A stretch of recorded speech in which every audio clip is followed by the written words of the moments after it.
Welcome to Lyra Echo Stories, where every story echoes emotions, memories, and hidden truths.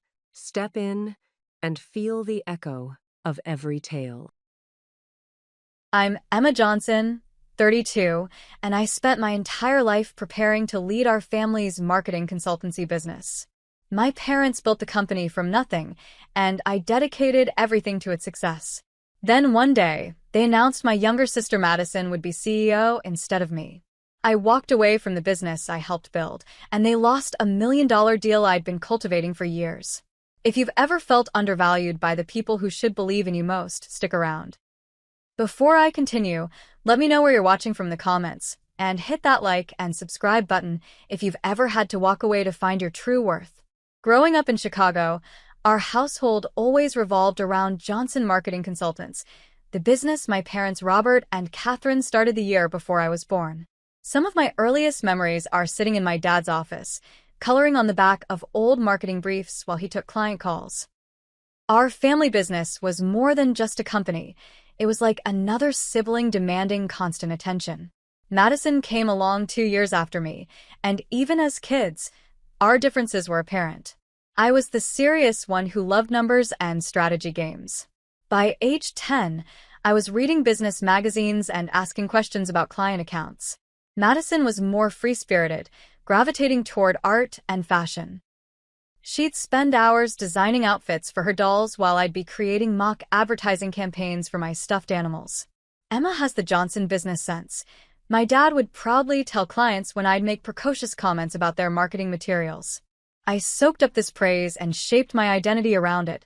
Meanwhile, my mom would showcase Madison's artistic projects, cooing over her creative eye and people skills. Both of us received affirmation, but looking back, I can see the subtle grooming that was happening. During high school, when other kids were hanging out at the mall, I was interning at our family business every summer. I organized filing systems, sat in on client meetings, and even contributed ideas that sometimes made it into actual campaigns. By contrast, Madison went to summer art camps and later worked retail jobs at trendy boutiques. Our parents never pressured her to join the business the way they did with me, but they always said things like, "When you girls run the company someday?" Assuming we both shared the same dream. I structured my entire education around preparing to lead Johnson Marketing. I chose Northwestern University specifically for their renowned marketing program, graduating with honors. Then I completed my MBA at Columbia, specializing in digital marketing strategies and business development. During those 6 years, I also interned at major marketing firms in New York, building connections and learning systems our family business could benefit from. Madison's path was different. She initially pursued fashion design but switched to business administration in her sophomore year. She graduated from University of Illinois with a good, but not exceptional record. While I was completing my MBA, she worked at a few startups in Chicago, gaining some experience but nothing comparable to my deliberate career pathing. When I returned to Chicago after my MBA, I immediately joined the family business full-time. My parents welcomed me with a respectable but middle management position as marketing strategist. I had hoped for something more senior given my qualifications, but I understood I needed to prove myself in the family context. For the next 2 years, I worked tirelessly to modernize our operations. I implemented digital analytics, refreshed our client acquisition strategy, and brought in 3 major accounts that increased our annual revenue by 32%. My parents were impressed but not surprised. This was what they had raised me to do. Madison joined the company a year after me, initially in a client relations role that played to her interpersonal strengths. To everyone's surprise, including mine, she took to the business world with unexpected enthusiasm. The charisma that had made her popular in school translated well to client meetings. Where I excelled at strategy and execution, Madison shined in presentations and networking events. For a while, it seemed perfect. We complemented each other's strengths, and the business grew faster than ever before. Clients appreciated my detailed work and Madison's personable approach. Our parents beamed with pride at having both daughters in the company, though I couldn't help noticing they often credited Madison for the new accounts I had largely secured. "You two are the future of this company," my father would say, raising a toast at our quarterly success dinners. But I was the one staying until midnight finalizing proposals, the one sacrificing weekends to perfect pitch decks, the one who had dedicated my entire life to this moment. I believed the CEO position would ultimately be mine, with Madison perhaps heading up client relations or creative services. After all, I had the experience, the education, and the track record. It seemed like the natural order of things. How wrong I was. As the months turned into years, I continued cementing my position within Johnson Marketing Consultants. My innovative strategies transformed how we approached client campaigns, bringing us into the digital age when many similar-sized agencies were still relying on traditional methods. I developed our proprietary analytics dashboard that gave clients real-time insights into their campaign performance, something that immediately set us apart from competitors. One of my proudest achievements was the Riverstone Hotels campaign. The regional hotel chain had been losing market share to Airbnb and needed a complete brand overhaul. I designed a multi-platform strategy emphasizing their local expertise and authentic experiences, complete with user-generated content from satisfied guests. The campaign increased their bookings by 47% in just 6 months, and they signed a 3-year contract extension worth $500,000 annually. Success stories like this became my calling card. I wasn't just implementing tactics. I was developing a unique methodology that would later become the foundation of my own business approach. Clients started specifically requesting me for their accounts, something that brought mixed reactions from my parents. They were proud, certainly, but I sometimes caught them redirecting clients to work with our team rather than just me. My dedication came at a cost. While Madison maintained an active social life, dating regularly and maintaining close friendships, I poured myself into the business. Weekends were for catching up on industry trends or preparing for Monday meetings. Vacations were rare, and when they happened, I'd still check emails and take client calls.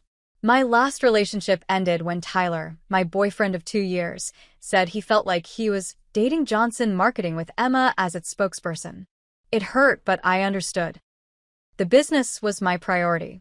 When Madison completed her MBA part-time while working at the company, our parents threw her a lavish graduation party. Now both our girls have the credentials to lead, my mother announced proudly.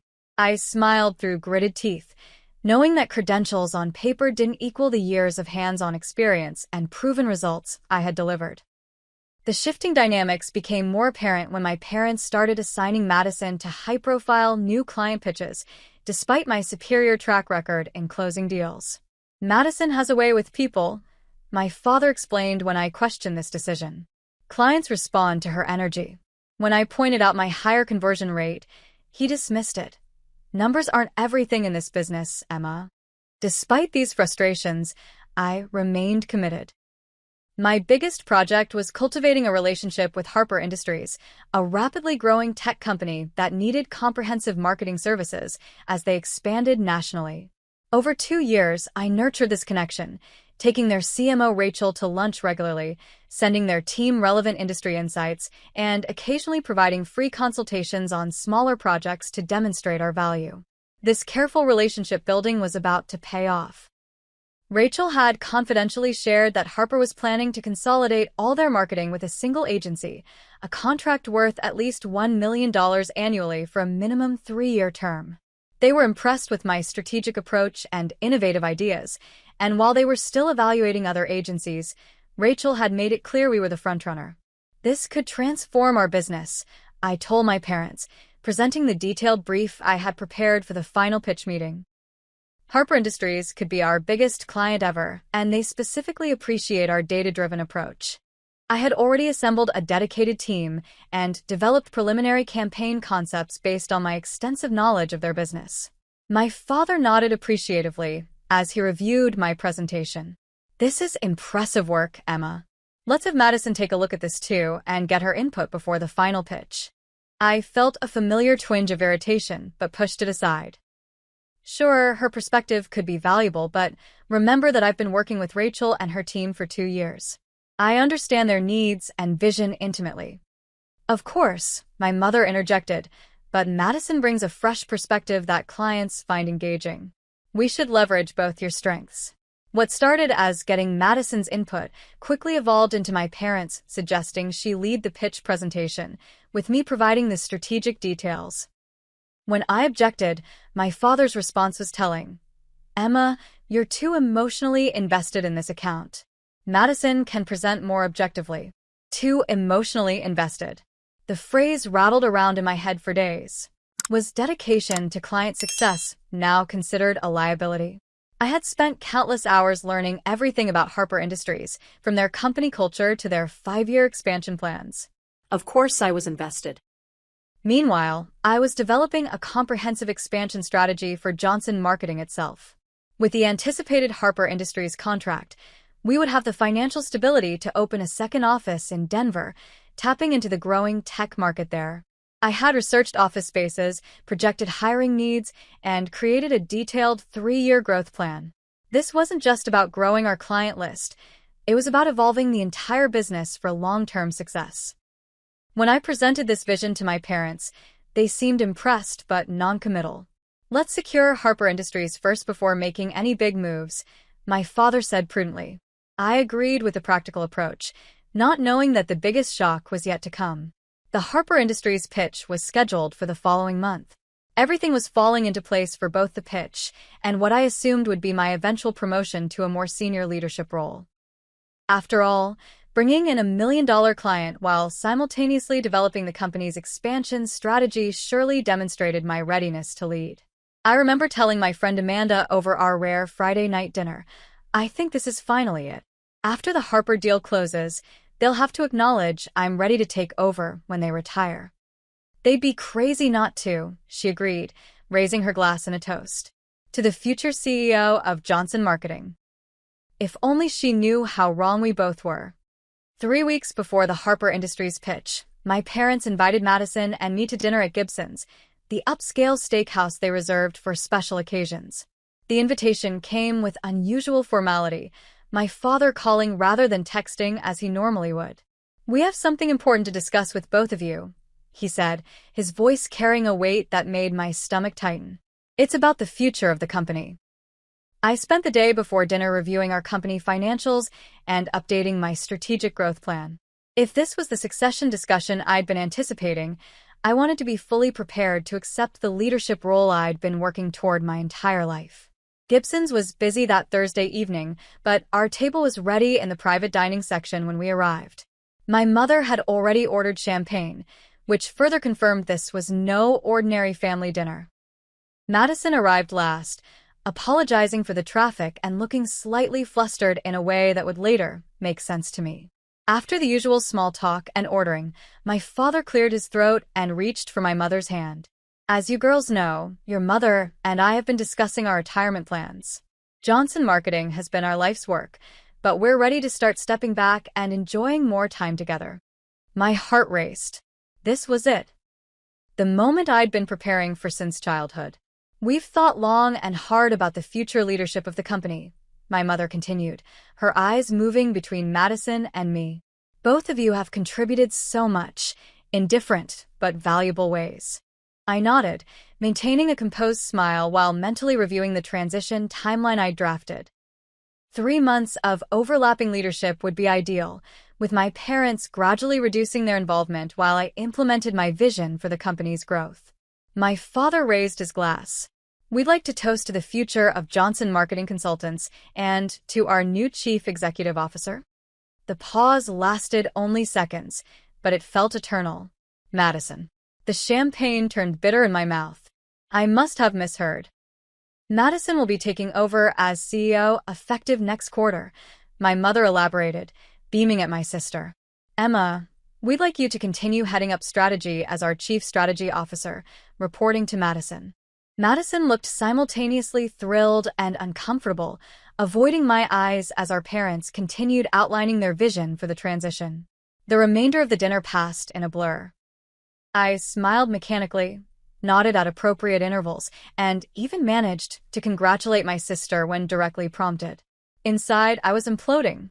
The drive home was a haze of disbelief and hurt. I kept replaying my father's words, searching for logic in a decision that seemed to defy it. Madison had been with the company for 4 years compared to my 5, had less relevant experience before joining, and hadn't spearheaded any major accounts independently. By every objective measure. Education, experience, client acquisition, revenue generation, I had proven myself more qualified. Sleep evaded me that night. I tossed in bed, mentally cataloging my contributions to the company versus Madison's, searching for what I had missed. By morning, hurt had crystallized into determination to understand their reasoning. I requested a private meeting with my parents the following day. They agreed, looking slightly uneasy as I entered my father's office. I need to understand. I began, working to keep my voice steady. What factors led to choosing Madison over me for the CEO position? My parents exchanged a glance before my father leaned forward. Emma, you're an exceptional strategist and analyst. The company wouldn't be where it is without your contributions. But, I prompted. But leadership is about more than just strategy and numbers, my mother interjected. Madison has a natural ability to inspire people, to build consensus, to represent the company in a way that attracts both clients and talent. And I don't. My father sighed. You can be intense, Emma. Brilliant, but intense. You focus so much on results that sometimes you overlook the human element. Madison balances ambition with approachability. So my dedication, my intensity as you call it, is being held against me? The injustice burned in my chest. I've sacrificed everything for this company. That's part of what concerns us, my mother said gently. A good leader needs balance, perspective. Madison has developed a more well-rounded approach to both business and life. The subtext was clear. My all-consuming commitment to the company, the very quality they had encouraged throughout my life, was now deemed a liability rather than an asset. The conversation continued in this vein, with my parents attempting to soften the blow while inadvertently twisting the knife deeper. We believe you two will make an excellent leadership team, my father concluded. Your strengths complement each other perfectly. But I wasn't interested in being the support structure for my sister's ascension. And if I don't want to be CSO under Madison's leadership? Another telling glance between my parents. We hope you'll reconsider that position, my mother said carefully. The company needs you, Emma. I left the meeting with perfect clarity about two painful truths.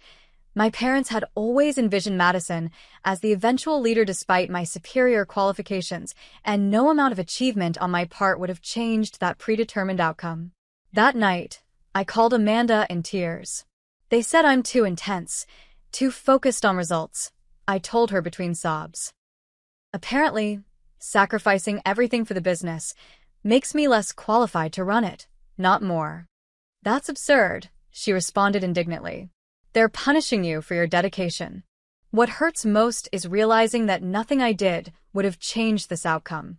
They always saw Madison as the face of the company's future, regardless of my contributions.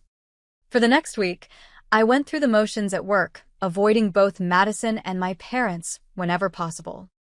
Madison attempted to discuss the situation several times, sending meeting invites to talk about our future collaboration that I systematically declined. The Harper Industries pitch was approaching, and despite my personal turmoil, I continued refining the presentation. This client represented years of relationship building, and I couldn't bring myself to abandon that effort, even as I contemplated my future at the company. One evening, Madison cornered me as I was leaving the office. Emma, please, we need to talk about this, she implored. I know you're upset, and you have every right to be. I regarded my sister coldly. Did you know? Before the dinner? She hesitated just long enough to confirm my suspicion. They discussed it with me the week before, she admitted. I told them they should reconsider, that you've been working toward this longer. But you accepted anyway, I interrupted. I thought we could lead together, she said weakly. Your expertise with your what? Your people skills? Your fresh perspective? The bitterness I'd been suppressing erupted. You've been with the company 4 years, Madison.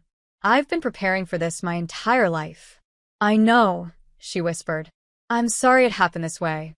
The sincerity in her apology only made it worse. Madison wasn't a villain. She was simply the beneficiary of our parents' inexplicable preference. But knowing that didn't lessen the sting of betrayal or the fundamental unfairness of the situation. That night, I made my decision. The morning after my hallway confrontation with Madison, I requested another meeting with my parents, this time with a clear purpose. They agreed to meet after the workday, perhaps hoping I'd had time to accept their decision. The conference room felt unusually cold as we gathered. I had prepared meticulously for this conversation, just as I would for any critical business meeting. My father started with small talk about an ongoing client project, but I gently interrupted. I've been reflecting on our discussion about the leadership transition. I began, my voice calm and measured. And I have some direct questions that I need honest answers to. My parents nodded, though I noticed my mother's fingers nervously adjusting her bracelet. When did you first decide Madison would be CEO instead of me? Was this a recent decision based on our performance, or was this always the plan? The uncomfortable silence that followed was answer enough, but I waited for them to verbalize it. My father cleared his throat. We've always seen different strengths in both of you. Madison has always had a certain presence that naturally lends itself to leadership. So this was predetermined, I stated flatly. Regardless of my accomplishments, my dedication, my results, the decision was made long before either of us joined the company officially. That's not entirely fair, Emma, my mother interjected. We've always valued your contributions tremendously, but not enough to consider me for the role I've been working toward my entire life, I countered. Let me ask something else. What specific leadership qualities does Madison possess that I lack? My parents exchanged their characteristic glance before my father responded. Madison builds consensus, naturally. She's diplomatic in situations where you might be more direct. Clients and employees respond to her approachability. So I'm too direct, too intense. I repeated their earlier criticism. Can you point to any instance where my directness has cost us a client or damaged the business? They couldn't, of course. My directness had always been in service of results. Emma, my mother said gently, leadership isn't just about results. It's about inspiring people, creating a vision others want to follow. The Harper Industries account, I responded. That's a vision I created and nurtured over 2 years. Our potential expansion to Denver, another vision I developed. The analytics platform that differentiates us from competitors, my vision again.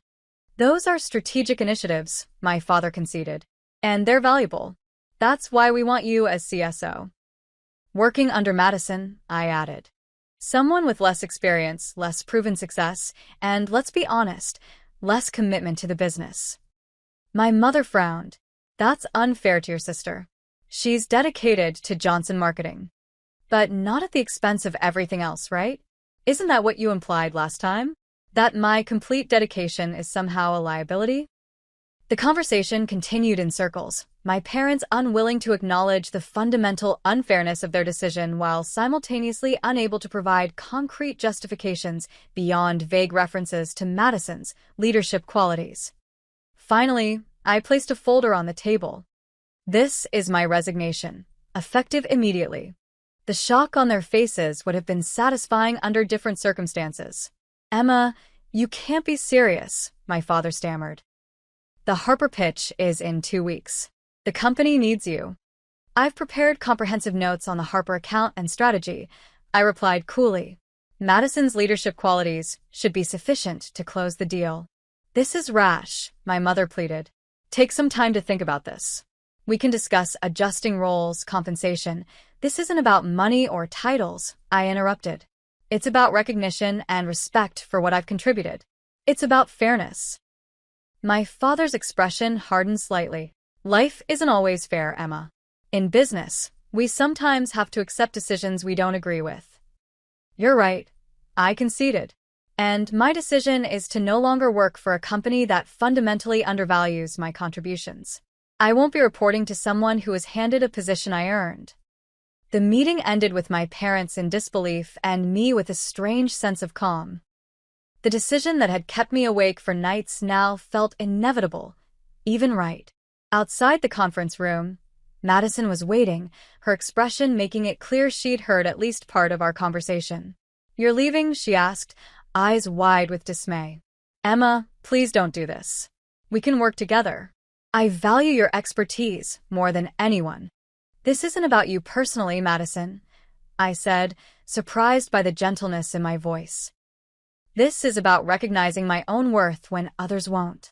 The Harper account, she began, will have to succeed or fail without me. I finished for her. Consider it your first test as CEO. Cleaning out my office was surreal. 5 years of work life fit into 3 cardboard boxes. Awards for campaigns I developed, client testimonials, the leather portfolio my parents had given me when I joined the company, a gift that now felt hollow. Jessica, my assistant who had become a friend, helped me pack while fighting back tears. "What will you do now?" she asked, carefully wrapping my Northwestern Alumni Award. "I'm not sure yet," I admitted. "But I know what I won't do. Continue to pour myself into a place that doesn't value that investment." Several other team members stopped by, expressing shock and concern about my departure. I was touched by their genuine reactions, particularly from the junior staff I had mentored. Thomas, our newest analyst whom I'd personally trained, looked devastated. "You taught me everything I know about digital strategy," he said. "It won't be the same without you." Before leaving, I had one final stop to make. Rachel, the CMO of Harper Industries, deserved to hear about my departure directly from me rather than through a corporate email. I called her from my personal phone. "You're leaving?" she asked, shocked after I explained the situation. "Emma, our entire team has been working with you specifically. The presentation, the strategy, that was all you." "I know, and I apologize for the disruption," I said sincerely. "The company still has talented strategists who can execute the vision we discussed." Rachel's pause spoke volumes. "We selected Johnson Marketing largely because of your approach and understanding of our needs," she said carefully. "This changes things significantly." I didn't try to persuade her either way. Professional ethics prevented me from actively sabotaging my former company, but I also wouldn't false sell capabilities that were walking out the door with me. As I carry my boxes to the elevator, my father intercepted me. "Emma, please reconsider," he urged, looking genuinely distressed for the first time. "We can work through this." I looked at him, the man who had taught me everything about business only to overlook me when it mattered most. "I've reconsidered my place here for the past 2 weeks," I told him. "My decision is final." Madison appeared in the hallway, tears streaming down her face. "Don't leave like this," she pleaded. "Not because of me. This isn't just about you," I said, softening slightly at her obvious distress. "It's about recognizing when a situation can't be fixed and having the courage to start over." The elevator doors opened, and I stepped in with my boxes, turning to face my family one last time as the doors closed on that chapter of my life. The first week after leaving Johnson Marketing passed in a blur of emotional extremes. I fluctuated between empowering confidence in my decision and paralyzing doubt. Who was I without the company that had defined my identity for so long? The question haunted my sleepless nights in the hotel where I'd temporarily relocated. Chicago suddenly felt too small, too suffocating with memories and the possibility of running into my family or former clients. After 10 days of limbo, I made another life-changing decision. I would move to Denver, the city I had researched so thoroughly for Johnson Marketing's expansion that never happened. I found a modest one-bedroom apartment in the Rhino district, a far cry from my spacious Chicago condo. The bare walls and minimal furniture reflected my stripped-down existence. Starting over at 32 wasn't part of my meticulously planned life trajectory, but there was an unexpected freedom in the blank slate before me. The first month tested my resolve daily. I would wake up reaching for a work phone that wasn't there, momentarily forgetting I no longer had client emergencies to manage or team members to direct. The silence was both terrifying and liberating. "I keep waiting for the regret to hit," I confessed to Amanda during one of our daily phone calls. But mostly I feel relief mixed with this strange emptiness.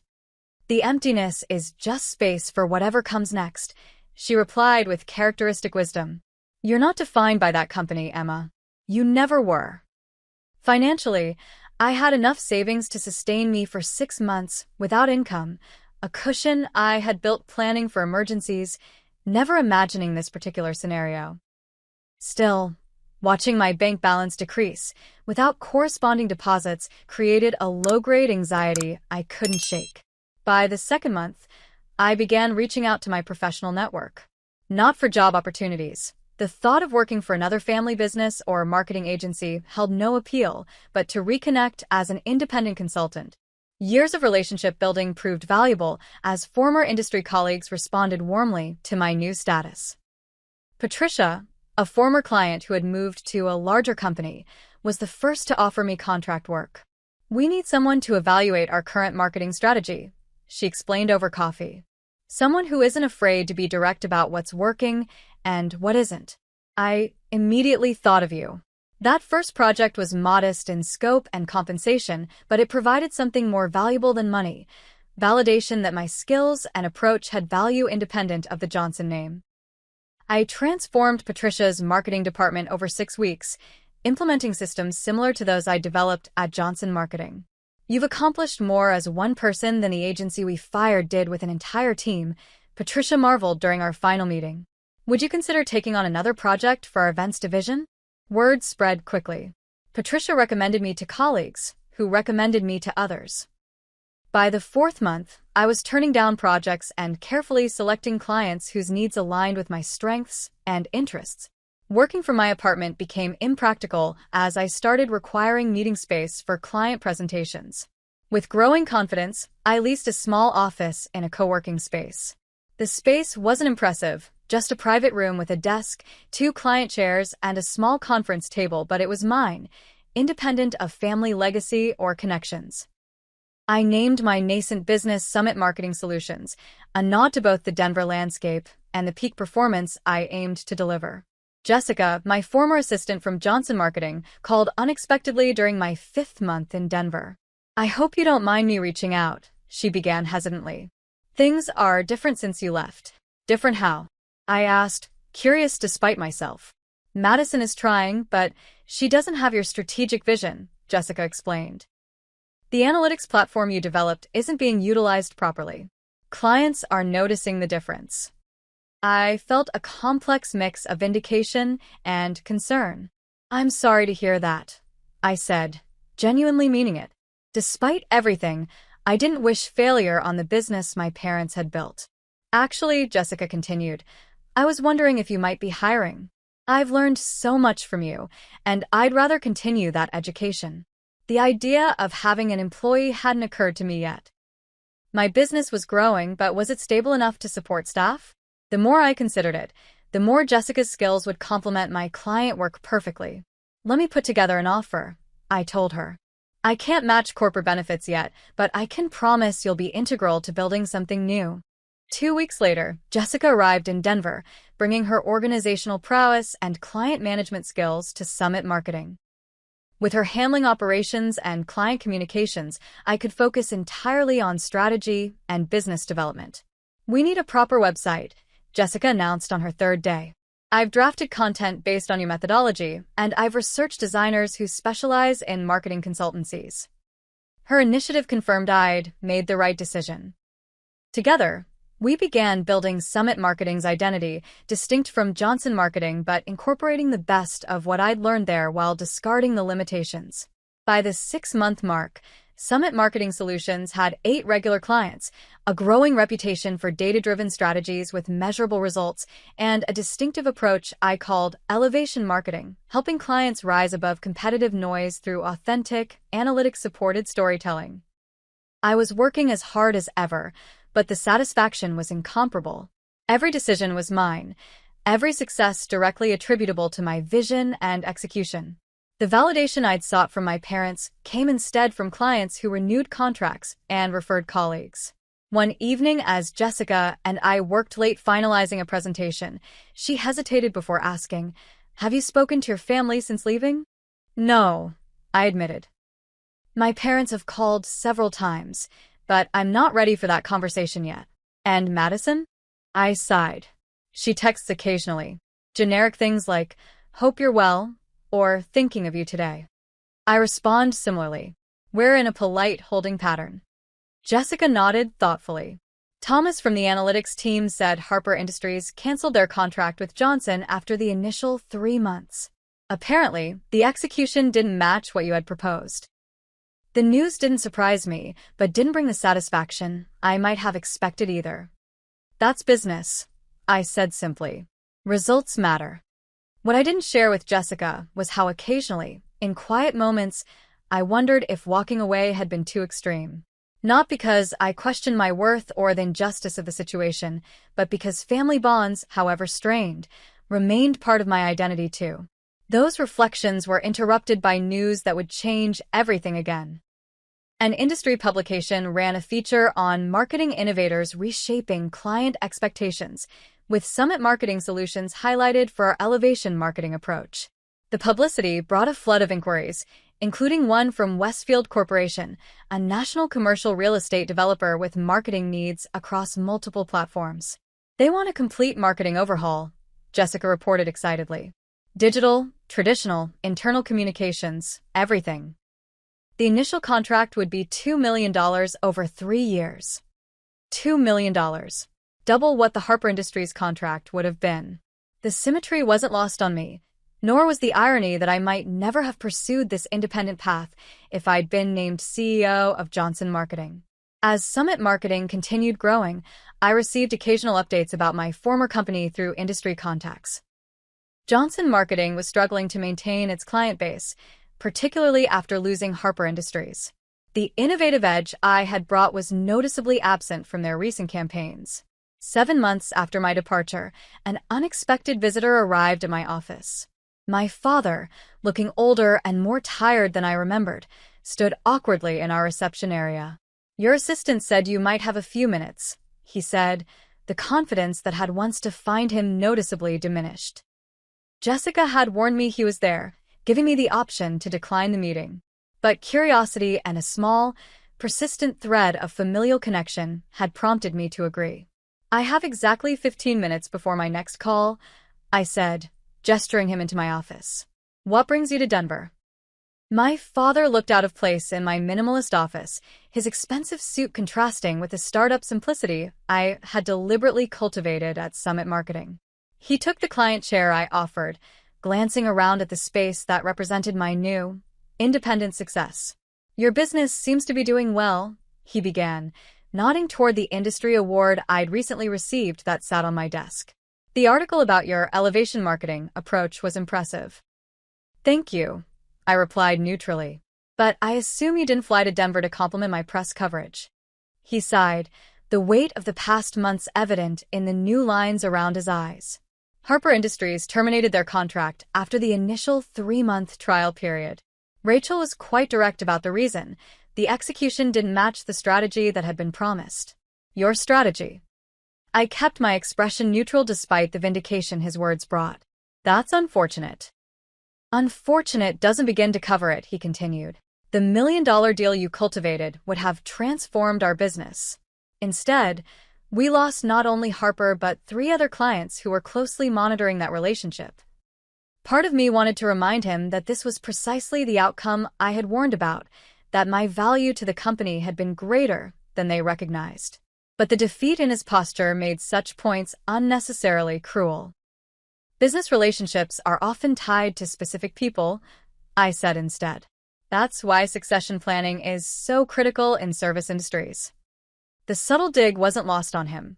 "We made a mistake, Emma. A significant one." His admission hung in the air between us.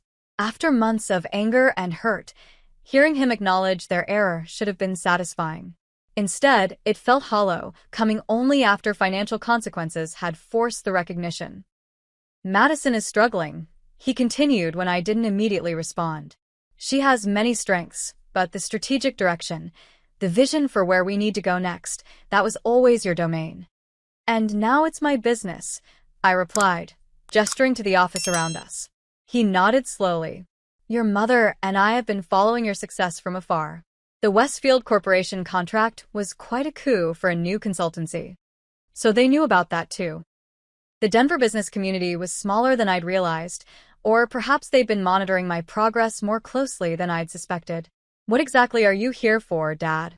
I asked directly, conscious of my mentioned 15-minute limit. He straightened in his chair, some of his old business acumen returning to his demeanor. I'm here to propose a collaboration. Not a return to Johnson Marketing. He raised his hand as I began to protest. But a strategic partnership between our companies. Your innovation combined with our established client base and resources. The proposal was unexpected. A partnership would require mutual respect and trust, I pointed out. Those were lacking in our previous arrangement. We've learned a painful lesson about your value, he admitted. The company has lost 27% of its revenue since your departure. Madison is considering stepping down as CEO. This news genuinely surprised me. After only 7 months. She recognizes that the role doesn't align with her strengths. She's excellent with client relations and creative direction, but the comprehensive strategic planning, the innovation pipeline, the business development, she's drowning trying to fill your shoes. A complicated mix of emotions washed over me. Vindication, concern for my sister despite everything, and a lingering anger that it took financial decline for my parents to recognize what should have been obvious from the beginning. I appreciate your candor, I said carefully, but Summit Marketing is thriving independently. We're projecting 7-figure revenue in our first year, with minimal overhead and no legacy systems to maintain. My father nodded, a hint of pride breaking through his concern. You've proven your capabilities beyond any doubt. That's precisely why a partnership would benefit both companies. You maintain your independence while leveraging our resources and client history. I'll consider it, I conceded, more to end the conversation than from genuine interest. Send me a formal proposal, and I'll review it with my team.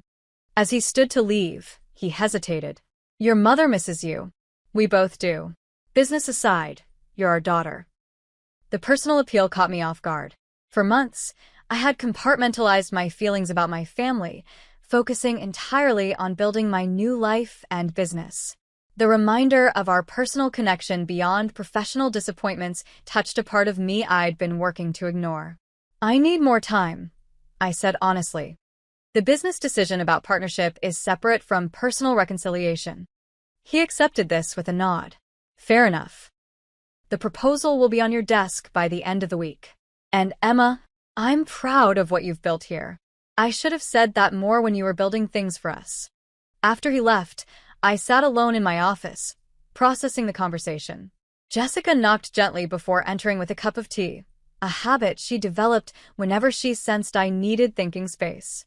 How did it go? She asked, placing the tea on my desk. Apparently, Johnson Marketing is struggling without me, I summarized. Madison wants to step down as CEO, and they're proposing a strategic partnership. Jessica raised her eyebrows. Are you considering it?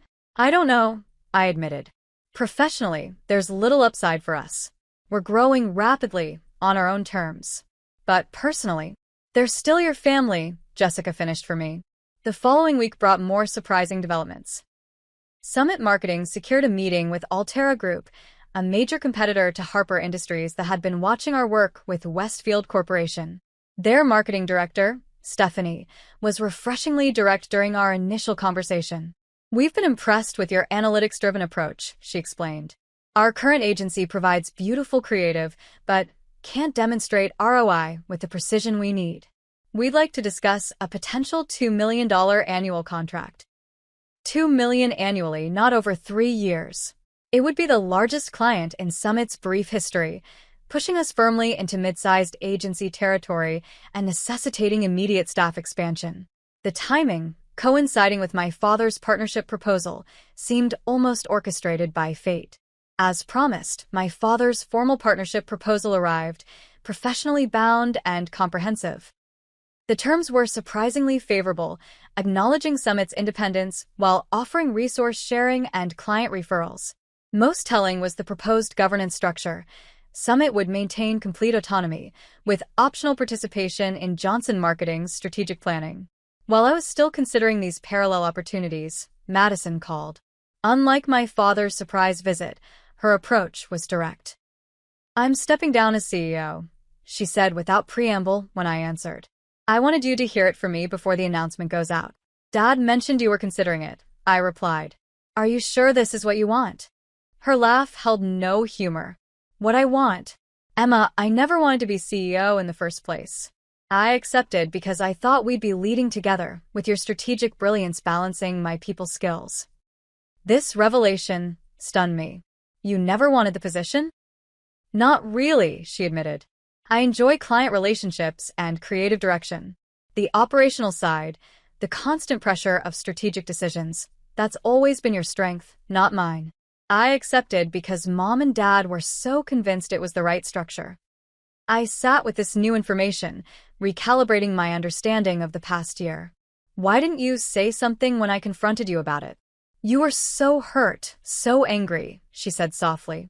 And rightfully so. I should have declined, insisted they reconsider you for the role. I let myself believe their vision that we'd be perfect co-leaders, with me as the figurehead and you as the strategic force. It was naive and unfair to you. The sincere regret in her voice cracked something in my carefully constructed emotional wall. I'm sorry it's been difficult, I said, meaning it. Running a company isn't easy under the best circumstances. You're thriving at it, she pointed out. Summit marketing is becoming an industry name while Johnson is struggling to maintain relevance. You were always the visionary, Emma. I just wish we had all acknowledged that sooner. As our conversation continued, the bitterness I had nursed for months began to dissolve, replaced by a more nuanced understanding. Madison hadn't plotted to usurp my position. She had been as much a pawn in our parents' flawed succession planning as I had been. Have you seen Dad's partnership proposal? She asked eventually. I have. It's surprisingly equitable. He spent weeks on it, Madison revealed. Consulted with attorneys, business advisors, even a family business psychologist. He wanted to get it right because he knows how badly they messed up before. The effort represented a level of recognition I had craved during my years at Johnson Marketing. The irony wasn't lost on me. I had to leave completely before my value was fully acknowledged. The following week brought the culmination of these parallel developments. Summit Marketing signed the Altera Group contract, cementing our position as a rising force in the industry. The same day, Madison's resignation as CEO of Johnson Marketing was announced publicly, with our father temporarily resuming leadership while seeking a new direction for the company. Industry publications noted the coincidental timing, speculating about connections between Johnson's leadership change and Summit's rapid rise. One article directly mentioned the $1 million Harper Industries account that had followed key strategist Emma Johnson to her new venture, an inaccuracy I immediately had Jessica address with the publication, as Harper was not among Summit's clients. The correction was necessary not just for factual accuracy, but because of another development I was cautiously considering, a limited collaboration with Johnson Marketing on a project basis, starting with a joint pitch to a client seeking both the established reputation Johnson offered and the innovative approach Summit had become known for. It wouldn't be the full partnership my father had proposed, but rather a tentative first step toward possible professional reconciliation. The business case was sound. Johnson had historical data and established processes that would complement Summit's agility and innovation. For specific clients with complex needs, our combined strengths could provide unique value. Personal reconciliation was proceeding on a parallel but separate track. I had agreed to dinner with my parents and Madison during their next visit to Denver, not at my apartment or their hotel, but on neutral ground at a restaurant I had come to favor. Small steps toward rebuilding trust, both professionally and personally. As I reviewed the terms of the Altera contract in my expanding office, we had upgraded to a larger space to accommodate our growing team. I reflected on the journey of the past year. The $1 million deal Johnson had lost had been painful for them, but transformative for me, forcing me to create something entirely my own rather than fitting into a predetermined role in someone else's vision. Jessica interrupted my reflections with news that would add another layer to our evolving story. Rachel from Harper Industries is on line 1. She says they're dissatisfied with their current agency and interested in discussing Summit services. The symmetry was almost too perfect. I picked up the phone, ready to write the next chapter on my own terms. 3 weeks after my conversation with Madison, my phone rang with her name on the caller ID. Our recent communications had been more frequent but still cautious, rebuilding our relationship one careful conversation at a time. Can we meet? She asked, her voice carrying an urgency that caught my attention. I'm in Denver for the weekend. There's something I need to discuss with you in person. We arranged to meet at a coffee shop near my apartment the following morning. I arrived early, securing a quiet corner table and ordering my usual Americano. Madison arrived precisely on time, looking simultaneously more relaxed and more mature than when I'd last seen her. The CEO role may have been a poor fit, but the experience had clearly shaped her. "Thanks for meeting me," she began after ordering a latte. "I've been doing a lot of reflecting since stepping down, and I owe you a more complete apology than I've given so far." "You don't need to." I started, but she gently interrupted. Ido, Emma. "I accepted a position that should have been yours, that you had earned through years of dedication and results. Whether I wanted it or not doesn't change the fact that I took something that rightfully belonged to you." Her directness surprised me. The Madison I remembered would have softened such statements, wrapped them in qualifiers and explanations. "The worst part," she continued, "is that I knew it wasn't right even as it was happening. I saw how hurt you were at that dinner, and I still went along with it because it was easier than challenging Mom and Dad." I took a sip of my coffee, considering her words. "Why are you telling me this now?" "Because I want to rebuild our relationship on honesty," she replied. "And because the company is at a crossroads. Dad is talking about selling Johnson Marketing." This was unexpected news. Selling? That wasn't mentioned in any of our recent discussions. Madison nodded. "It's a new development. After my resignation and several more client departures, he's questioning whether the company can recover its former position without." She hesitated. "Without you." "There are plenty of capable marketing executives who could revitalize the business," I pointed out. "None with your specific knowledge of our clients and methodology," she countered. "And none who care about the Johnson legacy the way you do, despite everything that happened." She wasn't wrong. Despite my anger and hurt, I had never wished for my parents' life work to dissolve. The business represented decades of their dedication, creativity, and perseverance, qualities they had instilled in me, even if they had failed to fully recognize them.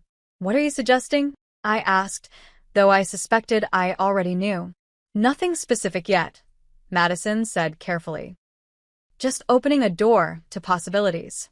Dad mentioned that you've been discussing limited collaboration on specific projects. Perhaps there's a broader conversation to be had about the future of both companies." I considered this as I watched people passing by the coffee shop window, going about their Saturday routines. The past year had transformed me in ways I was still discovering. The wounded, betrayed daughter who had fled Chicago had evolved into a confident business owner secure in her own capabilities and worth. That security gave me the freedom to consider options that might previously have felt like capitulation. "I'm open to continuing the conversation," I said finally, "but any arrangement would need to acknowledge Summit's independence and success. I won't be absorbed back into Johnson Marketing as if the past year never happened." Madison smiled, relief evident in her expression. "That's more than fair. Your success with Summit has been remarkable, Emma. $2 million clients in less than a year is extraordinary." Our conversation shifted to lighter topics, her new role in client relations, my expanding office space, mutual friends from Chicago. For brief moments, it felt like the easy companionship we had shared before business complications had come between us. As we prepared to leave, Madison hesitated. "Mom and Dad are struggling with more than just business challenges," she said quietly. "They miss you. The family dinners, the holiday traditions, it's all different without you." I nodded, acknowledging the personal dimension that ran parallel to our professional situation. "I miss aspects of our family too," I admitted. "But trust takes time to rebuild. Would you consider joining us for dinner while I'm in town? Just the four of us, no business discussion unless you initiate it." The invitation represented another step in the gradual reconciliation process. "Text me the details," I agreed. "I'll be there." That dinner proved to be a turning point, not because of any dramatic revelations or emotional breakthroughs, but because of its surprising normalcy. We gathered at a restaurant I recommended, neutral territory that nonetheless allowed me to demonstrate my growing knowledge of Denver's culinary scene. My parents seemed genuinely interested in my life beyond Summit Marketing, my new apartment, the hiking trails I discovered, the local business organizations I joined. My mother, normally reserved with her emotions, reached for my hand as dessert was served. "We are so proud of what you've built, Emma," she said, her eyes shining with unshed tears. "And so sorry for our role in making it necessary for you to build it alone, without your family's support." The simple acknowledgement touched me more deeply than I had anticipated. For years, I had sought their recognition of my capabilities and contributions. That it came now, after I had proven myself independently, carried both sweetness and a lingering hint of sadness for what might have been. "I wasn't entirely alone," I corrected gently. "Jessica joined me from Johnson, and my network of industry contacts has been tremendously supportive." "Nevertheless," my father added, "we failed you as parents and as business mentors. The success you've achieved with Summit is entirely your own, and it's exceptional." These conversations began a new chapter in our family dynamics. The distance, both geographic and emotional, that I had established served us well, allowing interactions on more equal footing rather than within the parent-child, owner-employee hierarchies that had previously defined our relationship.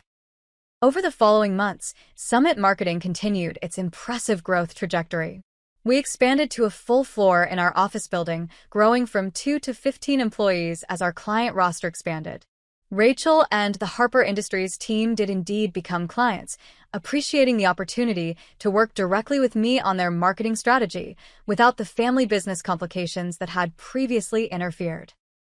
Johnson Marketing stabilized under my father's temporary leadership, though it didn't regain the innovative edge that had once differentiated it in the market. After much consideration, my parents decided against selling the company outright. Instead, we developed a more formal collaborative relationship between Summit and Johnson, leveraging complementary strengths for mutual benefit. The arrangement began with a joint pitch to Advanced Technologies, a client seeking both the established reputation Johnson offered and the innovative approach Summit had pioneered. Our combined proposal won against larger agencies, demonstrating the potential of our collaboration. This success led to more structured conversations about the future. Madison had found her niche in client relations and creative direction, areas where her natural charisma and aesthetic sensibilities shined.